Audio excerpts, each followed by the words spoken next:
Good evening. I'm Geoff Bennett. Amna Nawaz is away. On the NewsHour tonight, ICE suspends most vehicle stops after 2 fatal shootings by agents in recent days.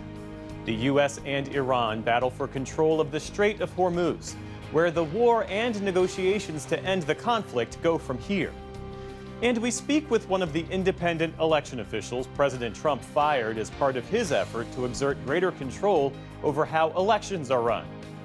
I want to assure the American people to still cast their votes, and if they have doubts about the system in other aspects, to serve as a poll worker.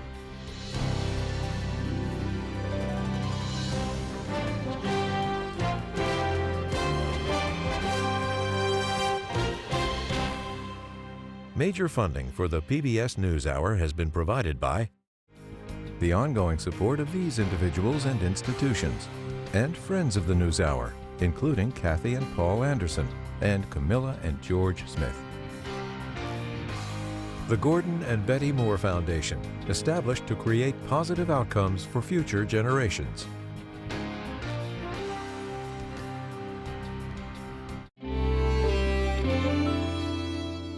Consumer Cellular, this is Sam. How may I help you? This is a pocket dial. Well, somebody's pocket. Thought I'd let you know that with Consumer Cellular, you get nationwide coverage with no contract. That's kind of our thing. have a nice day. And with the ongoing support of these individuals and institutions.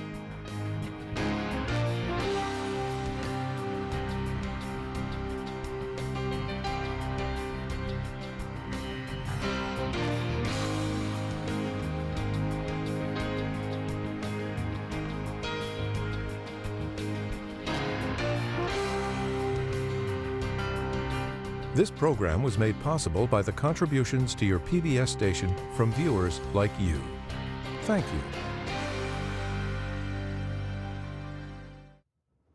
Welcome to the NewsHour. As we come on the air, we are tracking fallout from the latest deadly ICE shooting, this time in Maine. Yesterday, a 26-year-old Colombian national was shot and killed in Biddeford, Maine, after ICE agents attempted to pull him over while he was driving. ICE says the man, Joan Sebastian Guerrero, seen in this independent video, tried to flee and used his vehicle as a weapon, prompting an agent to fire in what ICE says was self-defense to protect the public. Video reviewed by the NewsHour does not on its own confirm those claims.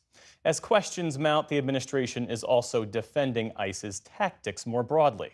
Border Czar Tom Homan said the agency has temporarily paused certain vehicle stops while it reviews recent incidents, but insisted agents acted appropriately and expects those operations to resume. I think what they're doing is taking a pause and make sure that, number one, the ICE officers have everything they need to stay safe, because vehicle attacks are up 3,400%. And they're going to make sure, is the training sufficient? Did anything go wrong? I'm confident they're going to get back to their policy of vehicle stops, but they're doing, what they believe is a necessary short-term pause just to look at it and make sure everything's good. Now, ICE says Guerrero was not the target of the original investigation. His death comes after another person in Houston was killed by ICE while behind the wheel of a vehicle. And a third man in Florida who was running away from immigration agents today was hit and killed by a tractor-trailer as he tried to cross a busy street. Senator Angus King of Maine is among a growing number of officials calling for a full investigation into the Maine shooting, and he joins us now from Capitol Hill. Senator King, thank you for being with us. Thank you, Geoff. Let's start with the facts as we know them. I know you have been in conversation with the DHS Secretary Mark Wayne Mullen. What do you understand actually transpired on the street of Biddeford, Maine on Monday? Well, that's one of the problems. We don't know. You mentioned about video we've seen. These guys didn't have body cameras on. Millions and billions of dollars have been appropriated for ICE to have body cameras, and they didn't have them. And they didn't have them in Houston. And I don't know where the body cameras are going, but they don't seem to be going to the frontline ICE agents who are endangering many of our citizens, as what happened in Biddeford. So we start with the premise that we ought to have video, and then we'd know what happened. Secondly, there should be a thorough, open, unvarnished investigation. But importantly, Geoff, it should involve state and local officials, not just ICE, DHS, and the FBI. To be honest, those institutions just don't have much credibility right now, and an investigation into this that doesn't have some independent verification is certainly not going to satisfy my people in Maine that the fairness and justice has been carried out. And I got to say that whoever made this decision at DHS to suspend these vehicle stops, I think made a good call. And hopefully they will re-examine this policy because you know, every time something like this happens, they say, well, the vehicle was being weaponized, but they've said that before in Minneapolis, and we all saw the video that indicated that wasn't the case. So body cams we need. They ought to take the masks off. They ought to do identification. Pretty simple, Jeff. They ought to ICE ought to abide by the same rules and guardrails of every police force in America. And they're not doing that right now. And what happened in Maine yesterday was an absolute tragedy. 26 years old, young man, family, 3-year-old daughter.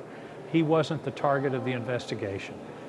Well, on the matter of the body cameras in particular, it was back in February when then DHS Secretary Kristi Noem said that body cameras would be deployed rapidly across the country to every agent. And to your point, both officers in Houston and in Maine didn't have them. How can an agency like ICE, with its funding and the tens of millions of dollars that were spent on these body cameras, how can that be the case, so far as you know? Beats me. I don't understand it. Now, I have heard from some ICE officials, well, the shutdown slowed down our contracting. I don't buy that. They've had their own separate funding since the reconciliation bill last year. They've also now, you can believe it, they've been funded through the end of Donald Trump's term. So they can't claim lack of funds or lack of authority to contract. They've got the money. And this should have been taken care of a long time ago. But here's the other point, Jeff. The whole premise of this operation is phony. We keep hearing, and we heard all winter, about the worst of the worst. We're going to take criminals off our streets. Well, last winter they did a surge in Maine. It didn't get the publicity that Minnesota did, but it was a similar kind of really disruptive presence of ICE in our largest city. They arrested over 200 people. 19 of them had criminal records. That means 90% didn't. So this idea that they're going after the worst of the worst and getting criminals off the street is just not true. And this is a shameful period of our history. I was in touch with the mayor of Biddeford this morning, the Speaker of the Maine House, who happens to be from Biddeford. I said, has there been any crime problem in Biddeford involving immigrants? The answer from both of them was absolutely not. So we don't know exactly what happened at this stop. We want the investigation to find that out. But the point is, they shouldn't have been there in the first place. If they want to go after with people with criminal records, it doesn't take these roving gangs of ICE agents that are masked and everything else. Let them do it more carefully rather than a sort of dragnet that, in this case, ended up taking down and causing the death of a young man that wasn't even part of their investigation. In the minute that remains, ICE now says they're going to temporarily stop the practice of stopping vehicles. What needs to change before those operations resume? Well, I think the first thing that needs to be changed is what we were just talking about, is body cameras.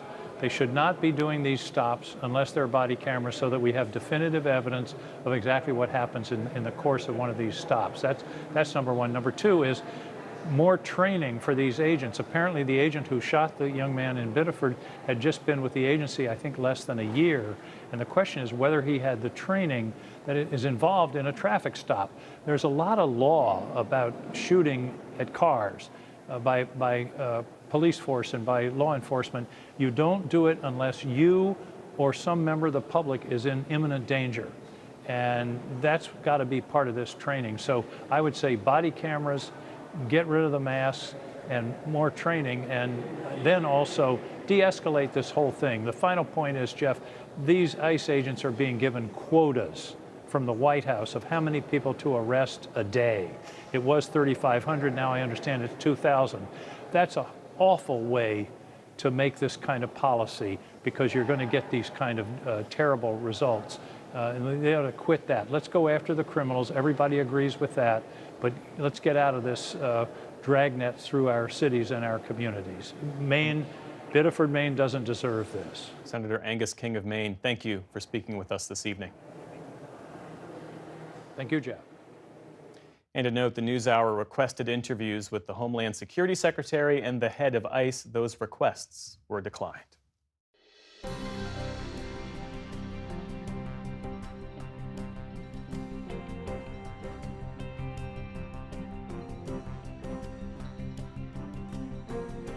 Tonight, the U.S. is launching the fourth night of strikes in a row, and it's relaunching its naval blockade of all Iranian ports. Its most formal step toward resuming full-scale war with Iran. President Trump says the move is designed to starve Iran's regime of oil revenue. Iran, in return, continues to attack ships and U.S. allies in the Gulf and refuses to reopen the Strait of Hormuz. Nick Schifrin has more.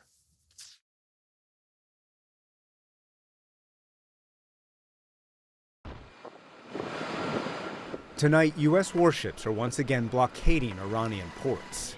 The U.S. will prevent all Iranian ships or ships doing business with Iran from either departing or arriving in the ports where Iran exports oil and imports essential goods. I gave them a chance. It's the most formal step President Trump has taken toward resuming the war. But today, during a meeting with Iraq's new prime minister, he simultaneously scrapped a different plan. Because I don't think anybody should be able to charge a fee for the Strait. The president had raised taxing all cargo passing through the Strait of Hormuz with what he called a 20% reimbursement for U.S. military efforts. Today, he said Gulf allies opposed that and instead offered him a deal. They're going to be making massive investments into the United States, and I like that much better. It all comes after another night of fire between the U.S. and Iran. The U.S. military says it targeted Iranian air defense, missiles, drones, and maritime capabilities at about half a dozen sites, including Iran's main Strait of Hormuz port, Kish Island. Iran responded with strikes of its own, targeting several U.S. allies across the Gulf, including ballistic missiles that appeared to hit Jordan's King Faisal air base. More attacks are coming, vowed Iranian President today Masoud Pezeshkian. The people who wanted to turn Iran to pieces, what have they reached? We respond in action and protect what we believe in every inch of our soil. Iran also struck 2 Emirati tankers that it said was transiting through an unapproved route. The strikes killed 1 mariner from India, sparking Indian government outrage. So we conveyed our strongest protest with the Iranian side on this particular matter, that these attacks, which we condemn, must stop at the earliest. But today there is instead talk of more war, including a threat delivered by Israeli Prime Minister Benjamin Netanyahu in the city that reportedly holds Israel's lone nuclear reactor. Do not count on it being quiet if you attack us. Do not count on a rerun, because it will not be a rerun, and that was already powerful enough. This will be a different event, much more powerful. The antipathy is equal opportunity. Today, Iran's parliament met publicly for the first time in 4 months, and lawmakers chanted, "Death to America." And Iran's military maintains its chokehold over the Strait of Hormuz. Today, the price of oil spiked again, suggesting even traders are not expecting the strait to return to normal anytime soon.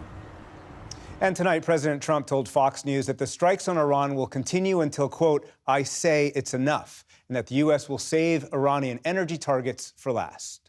Now, to assess all these developments, we're again joined by 2 of our Iran watchers. Alan Ayer worked in the State Department and was a senior member of the Obama administration's negotiating team for the 2015 Iran nuclear deal. He's now at the Middle East Institute. And Miad Maliki was born and raised in Iran. Until last year, he was the Associate Director for Sanctions Targeting in the U.S. Treasury Department with a focus on Iran. He's now a Senior Fellow at the Foundation for the Defense of Democracies. Thanks very much. Welcome back, both of you, to the NewsHour. Miad Maliki, let me start with you. As we just reported, today the U.S. relaunched its blockade on Iranian ports. We're in the 4th straight night of U.S. attacks on Iran again, and the U.S. has reimposed sanctions to prevent Iran from selling oil. What's your reaction to this series of steps the president has taken? Oh, thanks for having me again. Just very quickly, I think what we're seeing happening here is really just U.S. responding to Iranian regime's decision to go from getting a very generous offer from the U.S. government to launching attacks again in the Strait of Hormuz. The memorandum of understanding gave Iran what Iran didn't have since 2012, and that's selling oil, petrochemicals, petroleum products, and getting paid in U.S. dollars. That was a very major leverage that Iran got out of the memorandum of understanding. Yet, when they felt like they can't really control the Strait of Hormuz, and when they kind of face the reality of the domestic pressure that they have to deal with, and the fact that they can operate better in a state of war, and the Strait of Hormuz is something that they kind of view as a U.S. vulnerability, they went back to this conflict, and I think the U.S. government is just rightfully responding to that. Alan Ayer, is the U.S. government rightfully responding? I think the U.S. government, unfortunately, is strategically flailing. Yes, it is in fact the case that Iran insists on operational control of the Strait of Hormuz because it doesn't trust the U.S. And so it sees control of the strait as strategic leverage. And that's why when it looked at that very ambiguous Article 5 of the MOU, it decided to press its point, because for Iran, the whole game is strategic deterrence and preventing future attacks. And it thinks it can only do that by insisting it control the strait, which is why it was attacking those ships hugging the Omani coast that were trying to leave the strait with U.S. air cover. As opposed to leaving through the strait closer to the Iranian coast, right, which is what the IRGC wanted them to do. Right, the new normal, right, which, again, we can talk about that. So it's regrettable, but it's understandable that, once again, both sides have fallen back to what they do best. Iran holding international commerce hostage, the U.S. doing strikes that are tactically efficient, but perhaps strategically insufficient. Mian Maliki, the U.S. goal here, stated goal, is to try and prevent Iran from being able to attack these ships, to feel more pain if it decides to keep on attacking these ships in the Strait of Hormuz. Can these steps actually accomplish that? Well, I mean, it's very clear that Iran's ability to conduct these attacks has been on the decline. As a matter of fact, General McKenzie made it clear. Former Central Command commander who designed, at least in the last decade, some of these Iran war plans. Yes, sir. He made it very clear that based on the assessments of CENTCOM, and I remember those, the expectation was much higher as far as Iran's ability to close the Strait of Hormuz or the scope of the attack. So it really shows that CENTCOM has been able to really effectively degrade those operations by the Iranians. Oil is flowing out of the Strait of Hormuz. There were U.S. Energy Secretary today said that 15 million barrels of oil is coming out of the Strait of Hormuz. There were oil tankers that were coming out of the Strait of Hormuz last night, kind of coming closer to the coast of Oman. So Iranians' ability has been degraded to really to do what they were able to do at the beginning. And I think if you continue with these strikes, you're going to see that Iranians the arm of their threat to the Strait of Hormuz being rolled back. I think CENTCOM has the ability to do it. I think you're going to see these airstrikes continue to target those launching pads, naval assets, and then it could be possible that CENTCOM, U.S. Central Commander, NAFCEN, they're going to get more involved in escorting the ships out of the Strait of Hormuz. Alan Ayer, has Iran's ability to attack targets in the Strait of Hormuz been degraded? Yes, it has been degraded. I agree with my friend Miad 100%. Has it been sufficiently degraded? No. Is it able to be sufficiently degraded, given how little military hardware it takes to threaten ships going through the strait? I don't think so. And again, the U.S. isn't providing air cover. It's providing route passage and coordination. So the question becomes, can the U.S. maintain pressure by degrading these shore assets, rockets, missiles, fast attack craft, enough to allow enough oil and products to come through the strait to keep the world economy going so that the blockade can take, its chunk out of Iran and force Iran to bend the knee and accept moving its red lines? I don't think so, because we reset Iran's ability to withstand the blockade back to effectively zero by this period of the ceasefire. They were able to export and they were able to empty their storage. Miad, let me just get both of you in the last minute and a half I have on this. The president has said this evening that Iran and the U.S. are talking again. That presumably means the U.S. negotiators. Quickly, you pointed out today you believe that Iran is negotiating not to make a deal, but to manage pressure. Is there a deal that can be had? And again, just quickly in the last minute that we have. Sure. I mean, my friend Alan here is probably one of the best spokespersons that I've seen in U.S. government, and he's done a great job presenting the case for diplomatic approachment with Iran and cutting deal with this regime. And I got to tell you, they had the best deal they could have gotten as part of this MOU. They could have been selling oil now and getting paid in U.S. dollars, yet they chose a different path. So yes, my point is the Iranian regime will never engage in negotiations to resolve problems. They only engage to manage pressure and continue to export their revolutionary ideology and to compensate for the domestic failure by winning on the side of fighting the great Satan in the West. Yeah. Alan, just 20 seconds left on that. Yeah, I agree with Miad. Iran loves to substitute process for progress when it comes to diplomacy. And I also agree that at this point, it's probably too late for diplomacy, even if we had the best U.S. diplomats possible at the table. So we're in this sort of bardo and limbo zone of neither war nor peace. We'll see what shifts. Alan Ayer, Miad Maliki, thank you very much to you both. Thank you.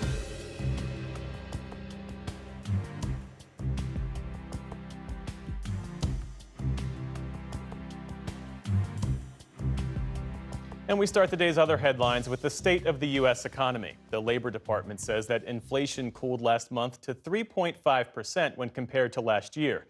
That was due largely to a drop in energy prices amid what was a pause in fighting between the U.S. and Iran. But economists warn that the resumption of hostilities could send prices higher once again. Still, today's report eases some pressure on the Federal Reserve to raise interest rates. This morning, Fed Chair Kevin Warsh made his first appearance on Capitol Hill since taking the role in May, testifying before the House Financial Services Committee. He pledged that inflation will be, in his words, a thing of the past. The members of our committee have no tolerance for persistently elevated inflation, and we share a resolute commitment to ensure price stability. Warsh also faced repeated questions about the Fed's independence after President Trump frequently pressured the prior Fed chair, Jerome Powell, to cut rates. Warsh largely deflected such questions, but vowed that he would, quote, continue to do my job. The CDC says there are now nearly 7,000 confirmed or suspected cases of cyclosporiasis nationwide. At least 34 states have reported cases of the parasitic intestinal disease. More than 140 people have been hospitalized. There have been no deaths reported. The CDC says it expects cases to rise through the end of August and has issued a new alert to physicians to recommend testing. National health authorities haven't identified a source of the illness, though health officials in Michigan have suggested lettuce or salad greens as possible sources. And Taco Bell said today that it's removing some ingredients as a precautionary measure. New York is now the first state to issue a moratorium on building new large data centers. New York Governor Kathy Hochul signed an executive order earlier today that pauses new construction of so-called hyperscale centers for a year. The delay is meant to give the state time to assess the impact of such facilities on the environment. They require a massive amount of energy and water to cool the thousands of servers they house.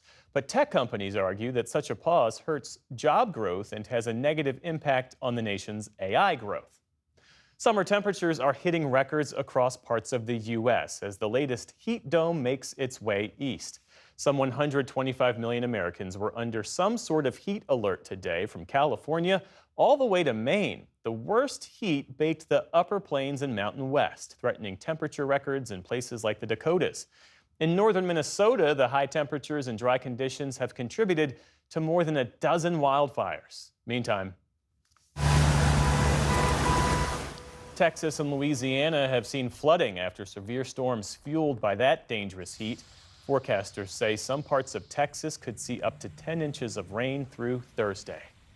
In France, a heat wave is fueling wildfires across that country, including 2 massive blazes just south of the capital, Paris. The high temperatures have hampered containment efforts for the fires, which have scorched nearly 8 square miles and forced 1,000 people to flee their homes. Water-dumping planes are being used for the first time ever in the areas surrounding Paris. No deaths or injuries have been reported so far, and the nation's weather service expects to end its red alert heat warning starting tomorrow. The heat in France tempered some of the nation's Bastille Day celebrations, with authorities canceling fireworks displays and other events, but the military parade went through Paris as planned. A large contingent of Ukrainian forces joined French troops in a spectacle French President Emmanuel Macron called a strategic reawakening. Ukrainian President Volodymyr Zelensky received an ovation from world leaders in attendance. The display of unity comes as Ukraine aims to boost its air defenses with support from European allies. The holiday marks the anniversary of the storming of the Bastille prison in 1789, a pivotal moment in French history. Well, Spain is heading to the World Cup final for the first time since winning the tournament back in 2010. They beat France today 2-0, with the first goal coming from the penalty spot. France had been hoping to play its third straight World Cup final, but will instead appear in a third-place match on Saturday. As for Sunday's final, Spain will either take on the defending champions Argentina or England, who face off tomorrow. On Wall Street today, stocks posted modest gains following that inflation data. The Dow Jones Industrial Average added just 9 points, so mostly flat. The Nasdaq rose around 230 points. The S&P 500 also ended in positive territory. Still to come on the NewsHour, groceries and gas prices. We put the latest inflation data in context. 2 Supreme Court justices testify on Capitol Hill on their budget request for more security funding. And a look at the unconventional career of Attorney General nominee Todd Blanche. This is the PBS NewsHour from the David M. Rubenstein studio at WETA in Washington, headquarters of PBS News. We're shifting our focus now back to today's cost of living report, which showed inflation easing more than expected last month. It's welcome news for President Trump, who has made lowering prices at the grocery store and at the gas pump a central focus of his economic agenda. Even so, months of higher than expected inflation have continued to squeeze many American households and raised questions about when consumers will feel meaningful relief. To help unpack what today's report means and the political pressure the president faces over the cost of living, we're joined now by our White House correspondent, Liz Landers. So, Liz, let's dive deeper into this report. What does it say about grocery and gas prices? So this report is relief for some consumers last month, mostly on items like gas and clothes. This was the largest monthly drop that we've seen actually in 4 years, and President Trump celebrated this earlier today. Inflation is way down. That means prices are coming way down, and we're doing a great job. Remember that for the midterms, I say to that camera. Remember that, because nobody else could do it. Prices are way down. Prices are coming way down, and we're going to bring them much lower yet. However, I also spoke earlier today with Phil Lempert. He's known as the supermarket guru, and he says that the consumer price index is a little bit misleading because of shrinkflation. So the price per unit of what people are paying is not really dropping. Lempert offered a bit of a reality check on some of these grocery store prices. What we're seeing is huge price increases on meat, on steak. Ground beef is the highest that it's ever been, $7.61 a pound nationally. And, you know, for a lot of people, you know, protein is very important. We're protein crazy right now in this country. So we're consuming more protein. What we're seeing, products that are flat, you know, pork, chicken, just a little bit. The big savior for a lot of people is the price of eggs have come down considerably from where they were before. Lempert also noted that if the Iran war continues, prices will probably continue to rise because so much in this country moves around on trucks, which guzzle gas.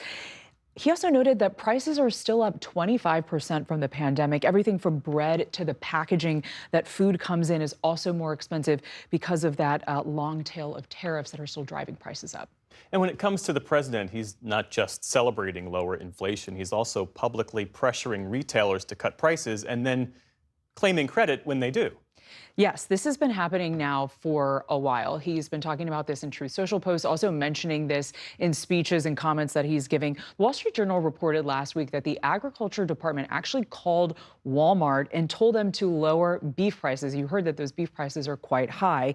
Walmart is the country's largest grocer, and they said they were already planning to drop prices, and then they did. Now, the president, he claimed victory from this online. He has also been threatening gas companies and gas stations, too. He said in a Truth Social post recently that there would be big problems if they don't comply. He even suggested the price per gallon at $2.50 that retailers should set gas prices at.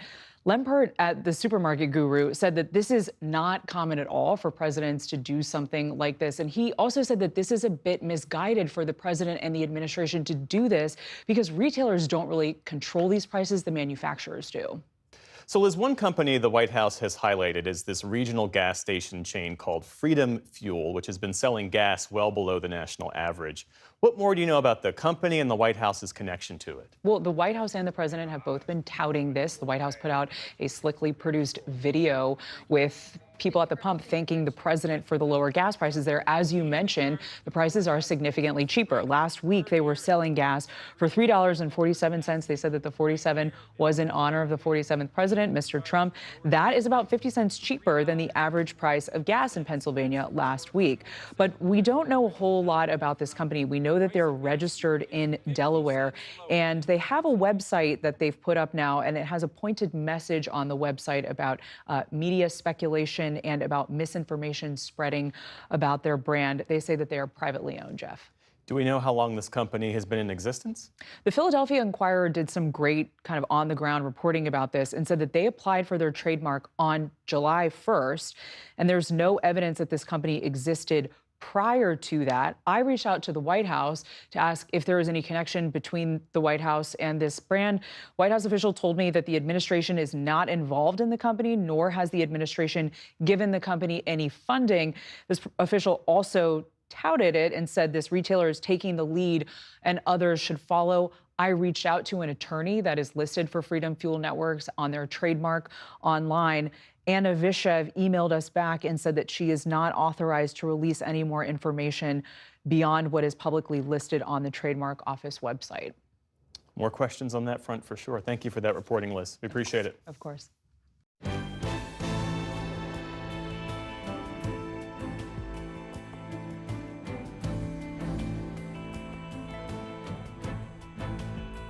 Supreme Court Justices Elena Kagan and Amy Coney Barrett testified before Congress today as the nation's highest court looks to increase security funding in the wake of threats. It's the first time Supreme Court justices have appeared before Congress since 2019. Our congressional correspondent Lisa Desjardins has more on today's hearings. An unusual sight on Capitol Hill, agreement across branches and ideologies. I personally have enjoyed our regular meetings together, which have often occurred at the court. We work hard to, disagree well when we disagree, and we agree a lot of the time. As two Supreme Court justices testified before Congress, something that has not happened since 2019, to make their case for increased security funding. They're asking for a $14 million increase in their budget for more personal protection. This after a series of threats to the justices, including a death threat to Justice Brett Kavanaugh in 2022, shortly after the justices overturned Roe v. Wade. Justice Amy Coney Barrett, who has faced threats herself, spoke personally. I didn't expect that performing this service was going to put me in the position of explaining to my children what a bulletproof vest was and why I had to wear one. The Supreme Court has its own police force, but that is not large enough for round-the-clock individual protection. The U.S. Marshals Service, which provides security for federal judges, has assisted at times. It reports nearly 300 judges face threats this year alone. For some of us, those threats have come very close, and all of us live with the knowledge that they may again materialize. Americans increasingly see the court as political, and lawmakers asked a few questions of accountability, including about ethics. That topic has come up more since 2023, when Justice Clarence Thomas came under fire for accepting luxury vacations from a conservative billionaire donor. Democrat Rosa DeLauro pointed out there is no independent check right now. We have a committee, all the federal courts do. It's just the Supreme Court that does it. In a frank discussion, the justices acknowledged a need for an ethics process not run by the court, but they differed on how to do so. It would be a good thing to do. As you say, I think it's really important that it come from the judiciary itself. There are real complexities about how that would be done. But because of some of the complexities that Justice Kagan identified, I'm just not quite sure. It's a question of who selects the judges, how is the panel comprised? Some Democratic senators asked the justices directly about attacks on them from President Trump and his allies. I think that behavior is very dangerous to the court and to our whole system. That kind of rhetoric, I think, is unacceptable on either side of the table, Democrat or Republican, liberal, conservative. It just inflames people. Kagan called criticism of the justices from lawmakers on both sides of the aisle unhelpful. They're dangerous in terms of individual justices' security, and they're not appropriate in the way to treat a coordinated branch of government. When political figures of any stripe are trying to intimidate judges and justices to do things that they like rather than the things that they don't, that's where we really have crossed the line. The day felt like something from another time. Legitimate, respectful questions and focused answers. The High Court and Congress both are struggling with divide, but today, not with each other. It's a very good session. For the PBS News Hour, I'm Lisa Desjardins on Capitol Hill.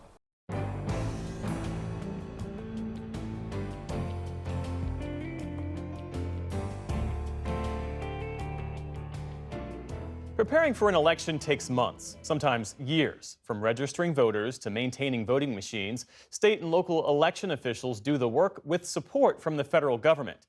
But in the middle of this midterm election year, the bipartisan federal agency that helps coordinate those efforts is effectively unable to function. The agency lost its remaining commissioners after they were removed by President Trump last week. Thomas Hicks served on the U.S. Election Assistance Commission for more than a decade, including as its chair, until he was fired. And he joins us now. Thank you for being here. Thank you for having me. I'm sad that it's under bad circumstances. Yeah. Well, take us back to Thursday night. How did you learn that you were being fired? Well, I had just talked to the travel people about going to the National Association of Secretaries of State conference, which is being held here in South Dakota this week. And less than 10 minutes later, I got a text or email. I got an email from someone in the White House basically saying that I'm no longer a commissioner and I've been terminated by President Trump. Did you have any warning that something like this might happen? No, none at all. Had not spoken to anyone in the administration, felt that we were doing decent work, and still feel that we could do decent work. You have spent years working with state and local election officials, Democrats and Republicans alike. What have you heard from them since your firing? I have been very surprised, not surprised, but heartfelt outreach of people. More than 400 election officials and from both sides of the aisle and independents as well have reached out to me and told me that they enjoyed my work and were working with me. But it's not about me, it's about the agency. And so I want to ensure that the agency can still function well and get the things done for the American people for November to ensure that they know that they should still be able to have confidence in the process, that they should be able to cast their votes and have those votes counted accurately because of the work of the state and local election officials. Can the agency function well without sitting commissioners? I think it could do pretty well this until November or so, but after the elections in November, I wonder what sort of things can go forward with it. So what does the agency do? Help us understand its function.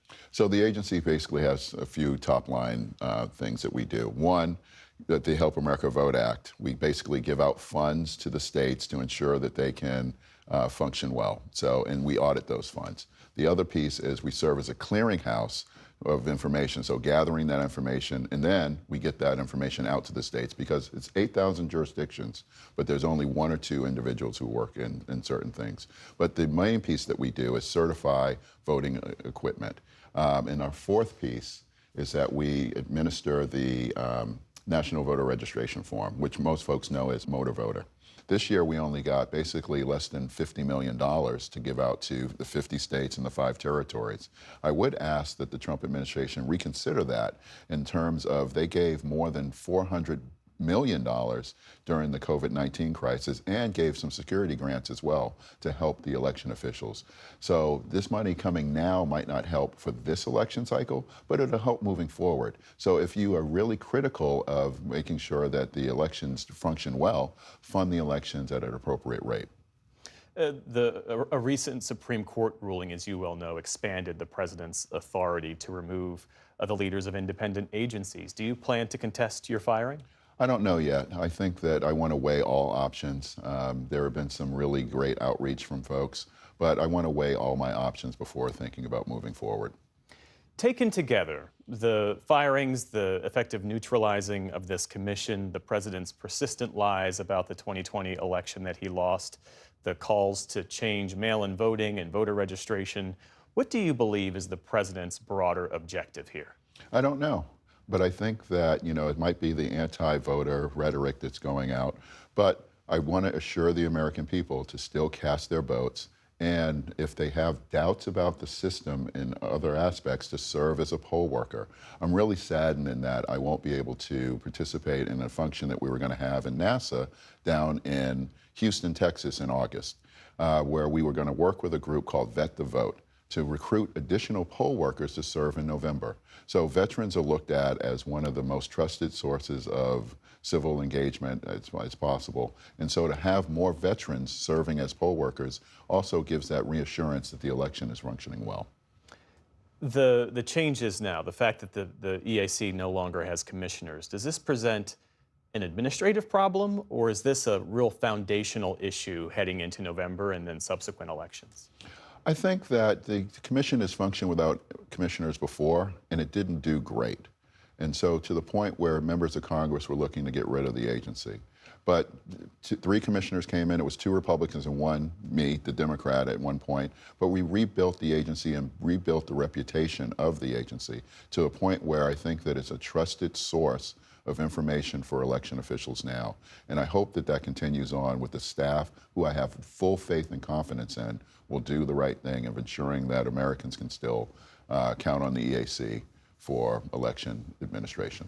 Do you have a sense of why the administration and the president would target your agency and effectively neutralize it? I don't, but it's sad that we were the first to come out of the box after the Slaughter decision to be looked at as being eliminated.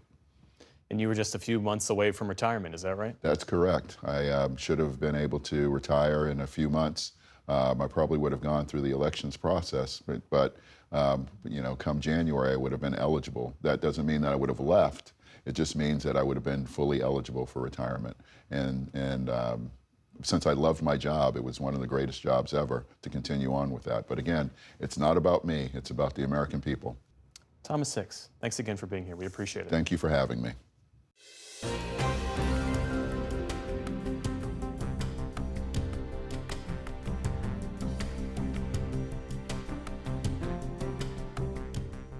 Tomorrow, Acting Attorney General Todd Blanche returns before the Senate Judiciary Committee seeking confirmation to serve permanently as the nation's top law enforcement official.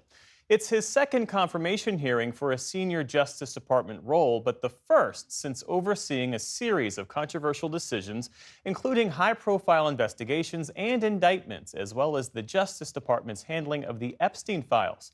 Our Justice correspondent, Ali Rogan, looks at Blanche's unlikely rise to the department's top job. The president's former lawyer. I have stood next to and defended President Trump as partisan prosecutors and politicians abused our legal system. Now nominated to be the people's lawyer full-time after 3 months as acting attorney general. His path to get here, improbable. Growing up in a blue-collar Denver suburb, taking night classes at Brooklyn Law School while working as a paralegal. At one time, a registered Democrat who worked in the Southern District of New York's Violent Crimes Division for 8 years. He was a great teammate, trial partner. Mimi Rocha was his colleague there. He was a tenacious investigator. He liked to build cases, particularly cases involving drugs and guns and international narcotics and gangs and things like that. He then moved to private practice, representing Trump's former campaign chairman, Paul Manafort, in a mortgage fraud case. Then, following a call from Trump himself, Blanche left his white-collar firm to join Trump's defense in the first ever criminal trial of a former U.S. president. Financial Times reporter Joe Miller says at the time, Blanche was not politically motivated. Todd Blanche wasn't just a Democrat. He was quite a committed Democrat. In fact, his children like to remind him that on the day that Hillary Clinton lost, Todd Blanche even shed a tear. But he also knew that many of his friends in the white-collar bar had refused to work for Donald Trump and that Donald Trump was running out of options, so to speak. Trump was found guilty on all 34 felony counts of falsifying business records stemming from hush money payments to adult film star Stormy Daniels. Blanche led Team Trump's outcry and later appealed the convictions. I very much believe that the jury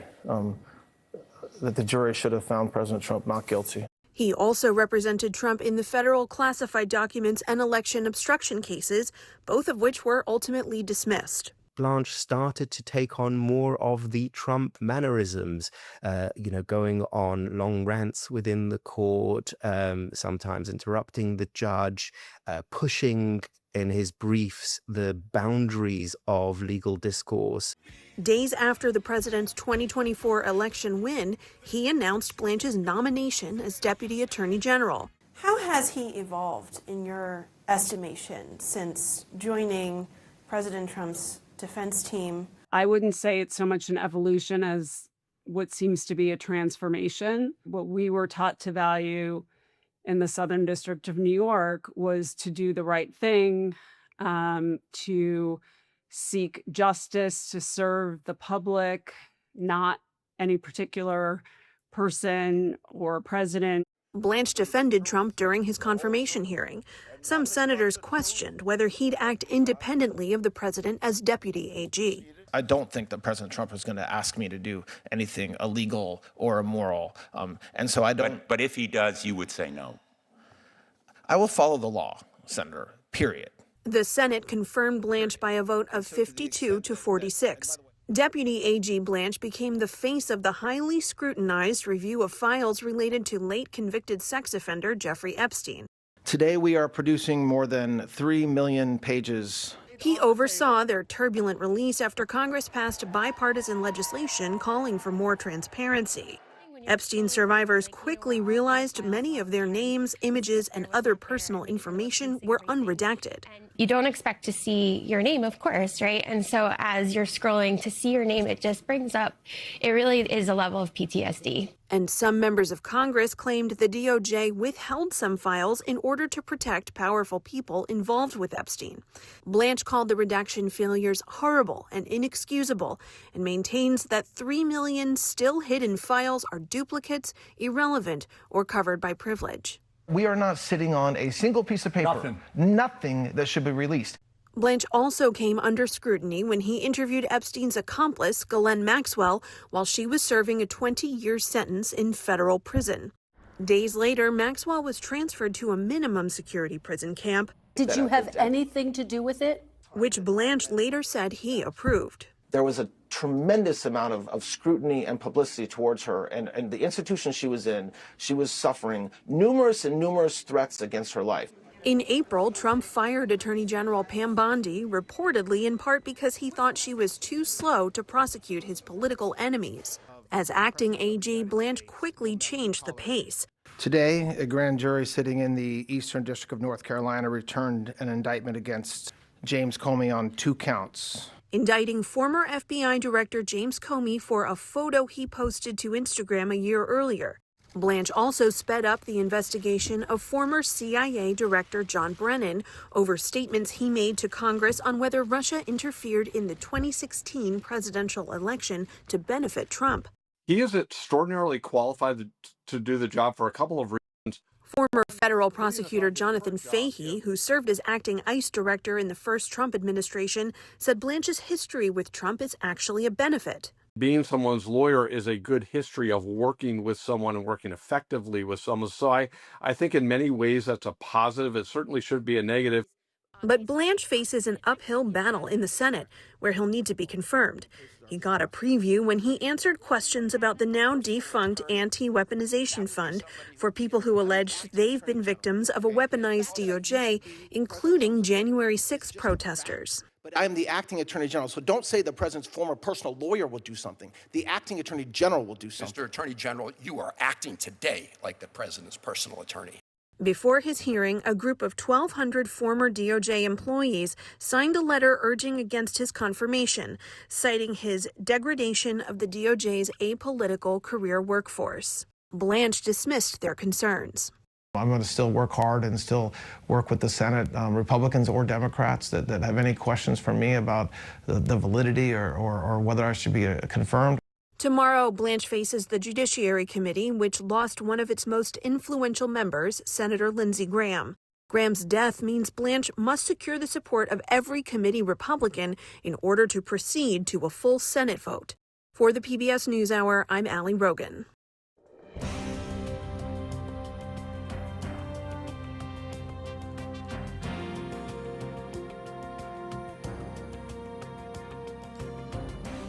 Well, after more than 100 games played across 3 countries, the world's largest sporting event, the 2026 FIFA World Cup, comes to an end this Sunday.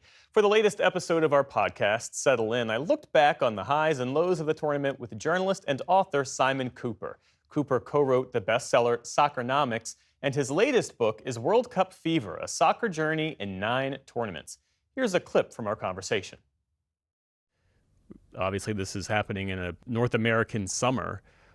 How do you see the conditions, the heat conditions, affecting the game and the play on the pitch? I mean, often it's very clear. So I was at the England-Norway game in Miami on Saturday, and it was, I think, close to 90 degrees, very humid, and the players wilt. Performance weakens.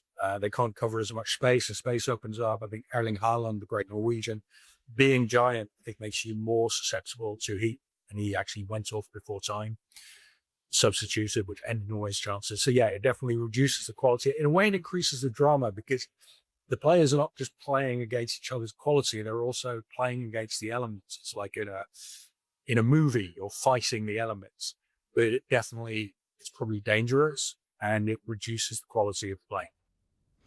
How concerned is FIFA about player welfare? I raise the question because they're set to have a World Cup in Saudi Arabia in 2034, and one would expect that to be, the heat to be far more dynamic than it has been here. Yeah, either they'll do what they did in Qatar, which is move it to winter.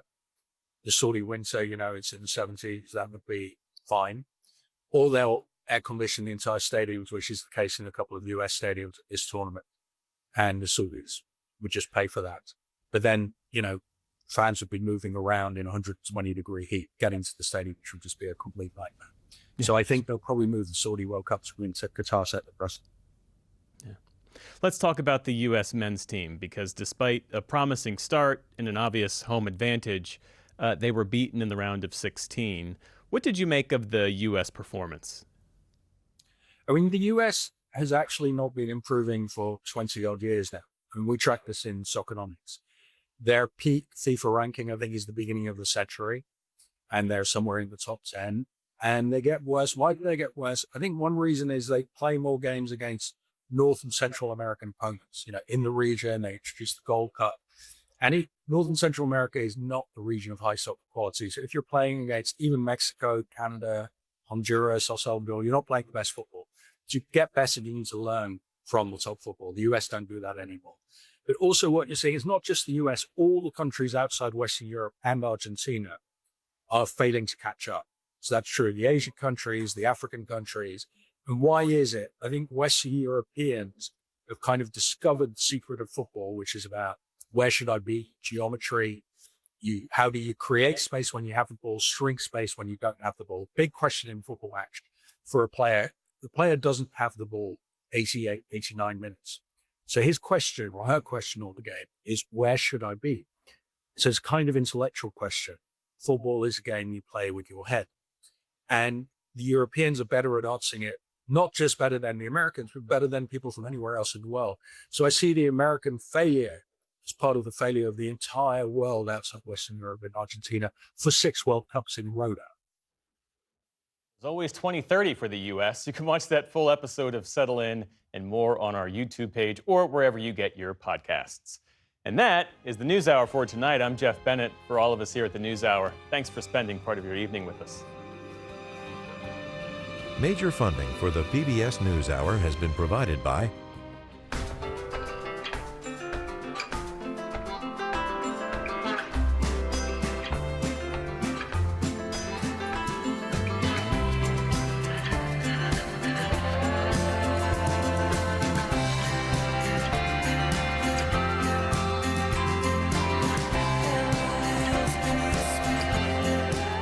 moving our economy for 160 years.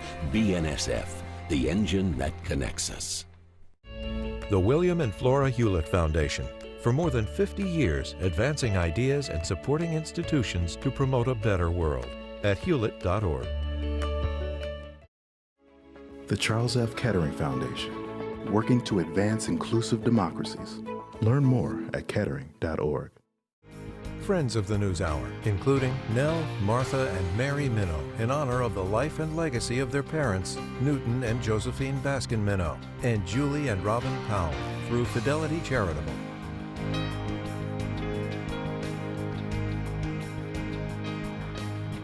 The Andrew Carnegie Foundation, formerly Carnegie Corporation of New York, working to reduce political polarization through philanthropic support for education, democracy, and peace.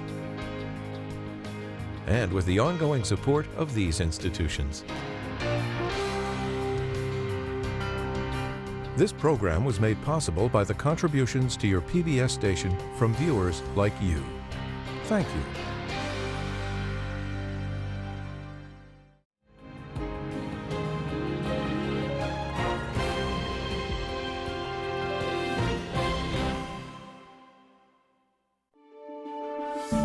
You're watching PBS.